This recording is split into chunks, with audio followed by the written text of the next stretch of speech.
साल 1989 पहली बार अमेरिका को वो हेलीकॉप्टर मिला था जिसकी तलाश उसे लंबे समय से थी। ये हेलीकॉप्टर अमेरिका के जरूरतों के लिहाज से एकदम सटीक था। ताकत ऐसी थी कि उसने पुराने बेल UH-1 को रिप्लेस किया और बोइंग के वर्टॉल YUH-61 को मुकाबले में धूल चटा दी। पर जिसके ताकत की बात हो रही है वो आजकल आए दिनों दुर्घटना का शिकार हो रहा है और कई अमेरिकी सुरक्षा बलों की जान ले चुका है। हम बात कर रहे हैं द ब्लैक हॉक हेलीकॉप्टर्स की, जो साल 2023 में 3 बार क्रैश हुए और तकरीबन 3 दर्जन से ज्यादा अमेरिकी जवानों की जान ले चुका है। जब इस हेलीकॉप्टर को अमेरिका ने शामिल किया तब प्लानिंग ये थी कि बेल UH-1 को ये रिप्लेस करेगा और तब UH-60A ब्लैक हॉक की बहुत चर्चा थी। इस खास हेलीकॉप्टर को साल 1989 में सर्विस में लाया गया। ये तब यूएस नेवी, एयरफोर्स और कोस्ट गार्ड्स के लिए खास तौर पर इसे बनाया गया था। इसके बाद अमेरिका ने UH-60 सीरीज के हेलीकॉप्टर्स को दुनिया के कई देशों को दे दिया।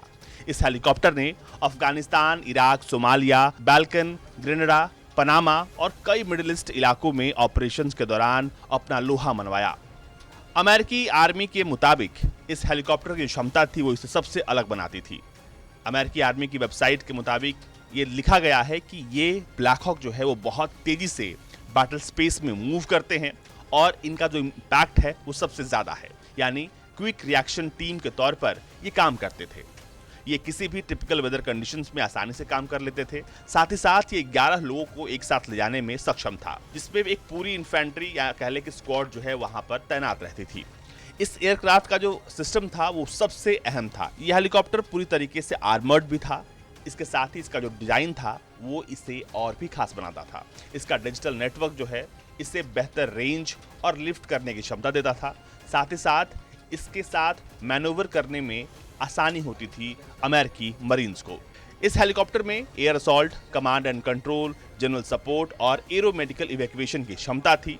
आपको बता दें कि इस हेलीकॉप्टर ने अपने जमाने में खूब नाम कमाया। 4 ब्लेड और डबल इंजन वाले इस मीडियम लिफ्ट यूटिलिटी हेलीकॉप्टर की चर्चा जब जब अमेरिकी इतिहास की बात होगी तब तब आएगी। इसे बनाने वाली कंपनी का नाम है स्किरोस्काई UH-60, जिसने ब्लैक हॉक को बनाया। इसको बनाने का काम साल 1972 में शुरू हुआ।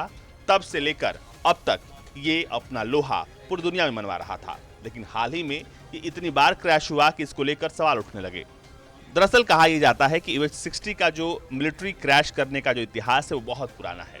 साल 1981 से 1984 के बीच में ये ब्लैक हॉक हेलीकॉप्टर 16 बार क्रैश हुआ, जिसने तकरीबन 22 लोगों की जान ली। साल 1985 में ये 6 बार क्रैश हुआ और तब ये सब कुछ महज 4 महीने के भीतर हुआ और 4 महीने में जब ये 6 बार क्रैश हुआ तो इसने 15 लोगों की जान ली। सबसे मोस्ट सीरियस क्रैश तब कहा जाता है जब 13 मार्च 1985 को ये क्रैश होता है और उसमें 8 अमेरिकी जवान और 4 क्रूमैन शहीद हो जाते हैं। अब दशकों के बाद फिर से ब्लैक हॉक जो है वो लगातार क्रैश हो रहे हैं। दिसंबर 2019 से लेकर मार्च 2023 के बीच अगर बात करें तो तकरीबन 10 बार ब्लैक हॉक हेलीकॉप्टर्स क्रैश हुए हैं और वो भी अमेरिकी जमीन पर। और वहीं अगर हम साल 2023 में बात कर रहे हैं तो एविएशन सेफ्टी नेटवर्क के मुताबिक अब तक 390 बार जो है ब्लैक हॉक हेलीकॉप्टर्स दुर्घटना का शिकार हुए हैं और तकरीबन 970 लोगों की जान इसमें जा चुकी है। वहीं बीते 5 साल की बात करें तो मार्च 2023 में अगर हम जापान की घटना को छोड़ देते हैं तो 2 Black Hawk helicopter south western Kentucky में क्रैश हुए थे। इस क्रैश में तकरीबन 9 यूएस सर्विस मेंबर्स की जान गई थी। उसके बाद फरवरी 2023 में नेशनल गार्ड के UH-60 हेलीकॉप्टर ने क्रैश किया था। उस दौरान भी तकरीबन 4 लोगों की जान गई थी। फरवरी 2021 की बात करें तो उस वक्त जब ये क्रैश हुआ था तो इसने तकरीबन 3 इदाहो आर्मी के नेशनल गार्ड सोल्जर्स को अपने साथ जो है वो मौत के मुंह में समा दिया था।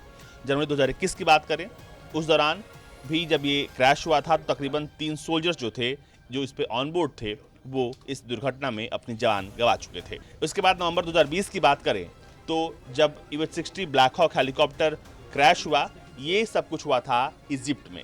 इजिप्ट में एक पीस कीपिंग मिशन के दौरान ये सब कुछ हुआ और उस दौरान 5 आर्मी सोल्जर्स की जान गई थी। और अभी हाल ही में जापान में जो घटना आपने देखी है उसके बाद ब्लैक हॉक हेलीकॉप्टर्स की क्षमता को लेकर, सुरक्षा को लेकर सवाल लगातार उठ रहे हैं।